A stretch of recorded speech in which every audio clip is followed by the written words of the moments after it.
Hi hello నమస్తే welcome to శ్వేత కట్ట talks and reviews. అందరు ఎలా ఉన్నారు? రీసెంట్గా మా పాప కోసము నారాయణపేట్ లెహంగా కుట్టాను. దాని మీద ఒక దుపట్టా ఆర్డర్ చేశానండి. నార్మల్గా అయితే మనకు సెట్ వస్తుంది కదా, నేను సెట్ ఆర్డర్ చేయలేదు. ఎందుకంటే నాకు నారాయణపేట్ దుపట్టా మీద అంత ఇంట్రెస్ట్ లేదు. డిఫరెంట్గా కస్టమైజ్ చేయాలనుకున్నాను. అందుకని చెప్పేసి సపరేట్గా దుపట్టా ఆర్డర్ చేసి క్లాత్ తీసుకొని వచ్చి పాపకు, మా చెల్లి వాళ్ళ పాపకి ఇద్దరికి కుట్టాను. నేను టోటల్గా 8 మీటర్స్ అయితే తెప్పించాను. అందులోనే ఇద్దరికి బ్లౌజ్ అయ్యాయి. ఇంకా ఈ దుపట్టా అయితే చాలా అంటే చాలా బాగుందండి. లెంత్ కూడా ఎంత బాగుందంటే మనం పెద్దవాళ్ళు వేసుకున్న లెంత్ చాలా బాగా వస్తుంది. కానీ ఇక్కడ ఒక చిన్నది ఏంటంటే, నాకు ఇంకా క్లాత్ కొంచెం మంచి క్లాత్ ఇస్తే బాగుంటుంది అని అనిపించింది.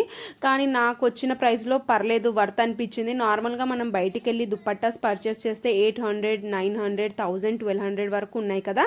సో దాంతో పోల్చుకుంటే పర్లేదు, లుక్ వైజ్ చాలా బాగుంది. కానీ మనం డైలీ రఫ్గా అయితే వాడొద్దు. దుపట్టా లెంత్ కూడా చాలా బాగుందండి. మనం పెద్దవాళ్ళు వేసుకున్న మంచిగా వస్తుంది. అంటే మనం ఈ మధ్య కొంచెం చిన్నగా వస్తున్నాయి కదా, అలాంటి ప్రాబ్లం ఏమి ఉండదు. సో నాకు పడ్డ ప్రైస్ అయితే 498 రూపీస్ అలా పడింది. ఇప్పుడు ఇంకా ప్రైస్ అనేది తగ్గిపోయింది. నేను పర్చేస్ చేసింది మీషోలో. ఒకసారి అయితే చెక్ చేసేయండి. మీకు ఎలా అనిపించిందో ఈ వీడియో కమెంట్ అయితే చేయండి. నచ్చినట్లయితే లైక్ చేయండి, కుదిరితే సబ్స్క్రైబ్ చేసుకోండి.